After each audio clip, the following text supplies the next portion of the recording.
be your star tonight. আল্লাহ তাআলা কোরআনে আমাদের উদ্দেশ্যে বলেছে, মানুষ তাই পায় যা সে চেষ্টা করে। আসসালামু আলাইকুম অ্যান্ড গুড মর্নিং। কেমন আছেন আপনারা? আজ বেশ কিছুদিন ধরে এমন ওয়েদার চলছে, ঠান্ডা আবহাওয়া, বৃষ্টি পড়ছে ঝিরিঝিরি, কখনো বৃষ্টি হচ্ছে কখনো হচ্ছে না। প্রতিদিনের মতো আমি ঘুম থেকে উঠে আমি কিছু কাজ করেছি, করার পরে আমি নাস্তা করে এখন পড়ার টেবিলে চলে আসলাম।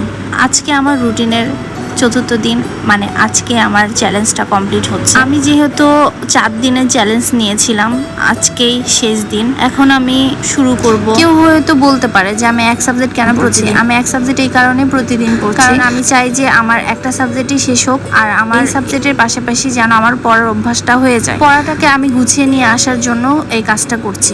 দেন আমি রুটিনটা আবার পরে চেঞ্জ করে ফেলব। প্রতিদিনের মতো আমি শাল পরার চেষ্টা করছি। অনেক দূর আমি এগিয়ে এসেছি শাল পরে। যাই হোক, আপনাদেরকে অসংখ্য ধন্যবাদ আমার ভিডিওগুলো এত সুন্দর করে দেখার জন্য।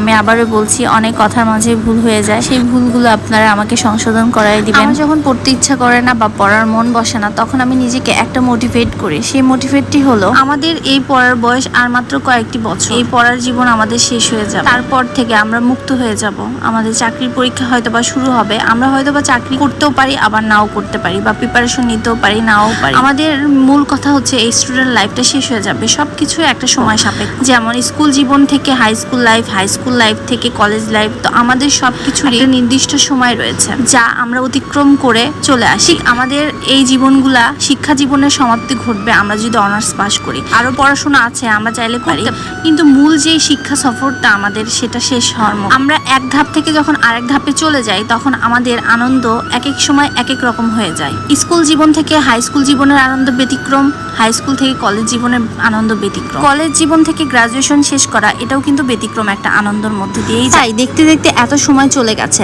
আর মাত্র 2টা বছর বা 1টা বছর আছে আমাদের গ্রাজুয়েশন শেষ হতে। তাই শিক্ষা জীবন এই তো আর 2টা বছর, তারপরে আমাদের ছাত্র জীবন শেষ হয়ে যাবে। তারপরে চাইলেও আমরা পড়ার টেবিলে আর বসতে পারবো। এই জন্য আমার মনে হয় যে আমাদের সকলের উচিত আমাদের ছাত্র জীবনটাকে একটু পড়াশোনা করে উপভোগ করা। আমার পড়তে পড়তে মনে পড়লো যে আমি কালকে বা আজকের যে টিকগুলো, আমি কি সেগুলো দিয়েছি, মানে আমি কি টাস্ক কমপ্লিট করেছি ঠিকই, কি তা আমি কি সেগুলো ডান লিখেছি। এই জন্য আমি আবার ওই কাগজটা বের করলাম, করে আমি সেগুলোকে আবার টিক দিলাম। বিশ্বাস করেন, আপনি যখন এক একটা টাস্ক কমপ্লিট করবেন, আপনি যদি এই টিকটা দেন টাস্ক কমপ্লিট করার পরে, আপনার অনেক শান্তি লাগবে। আমি আমার ছোট ভাই বোনদের এবং আমার স্টুডেন্টকে সবসময় বলার চেষ্টা করি যে দেখো, আমি একজন বিবাহিত মেয়ে হয়ে এত কষ্ট করে আমার পড়ার দরকার কি, আমি কেন পড়ছি, আমাকে তো কেউ বকে না, পড়তে বলে না, আমার পড়লেও সমস্যা নাই, না পড়লেও সমস্যা নাই। আমার বাবা মা আমাকে এখন আর কিছু বলে না, কারণ আমি এখন বড় হয়ে গেছি। তোমরাও চাও যেন তোমাদেরকে কেউ না বকে, তোমাদেরকে পড়ার জন্য কেউ না ফোর্স করে। একটা সময় আসবে তোমরাও এমন বড় হবে, তখন তোমাদেরকে আর কেউ বকবে না, কেউ বলবে না। কিন্তু তোমরা যখন বড় হয়ে যাবে,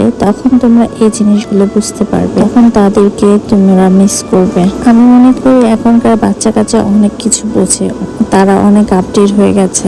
আশা করি নিজেদের পড়াশোনার ব্যাপারেও তোমরা বুঝবে। শুধু ছোটরা না, বড়রাও আমরা মাঝে মধ্যে অবুঝ হয়ে যায়। আমরা নিজেদেরকে বুঝাতে পারি না, আমাদের ক্যারিয়ারটাকে ফোকাস করাতে পারি না, আর দোষ দেই ভাগ্যের উপরে। আমি মনে করি চেষ্টা যে করে তার চেষ্টা কখনো বিফলে যায় না। আল্লাহ তাআলা আমাদের উদ্দেশ্যে বলেছে, মানুষ তাই পায় যা সে চেষ্টা করে। আমরা যদি নিজেদের ভাগ্য নিজেরাই খারাপ আর দোষ দিই আমাদের ভাগ্যের উপরে, তাহলে আল্লাহ তো কখনো আমাদেরকে দিবে না। যাই হোক, আমি পড়া শেষ করেছি, এখন আমি কাজ করব, আমার রুম পরিষ্কার করব। আমি রুম পরিষ্কার করে নেই, তারপর আমি গোসল করব, নামাজ পড়বো।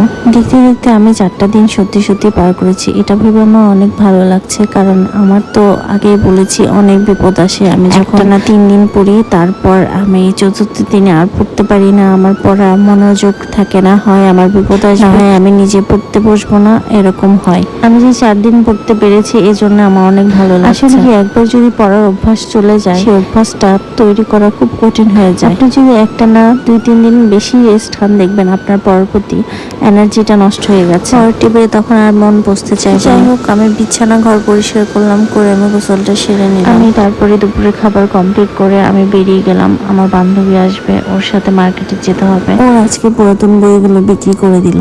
বই বিক্রি করার পরে আমি এখন আমার কাছে যাব।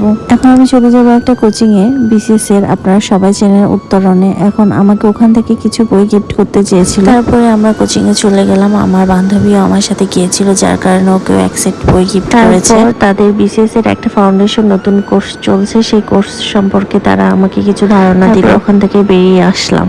তারপরে চা খেতে আসলাম, চার সাথে একটা পুরি নিলাম। পুরিটা না অনেক মজা ছিল, সত্যি কথা বলতে একটা পুরি খেয়ে পেট ভরে গিয়েছে। তারপর পড়ানো শেষ করে বাসায় চলে আসলাম। এসে কিছু কাজ করে খাওয়া দাওয়া করে পড়লাম, পড়ার পরে ঘুমিয়ে গেলাম। আল্লাহ হাফেজ।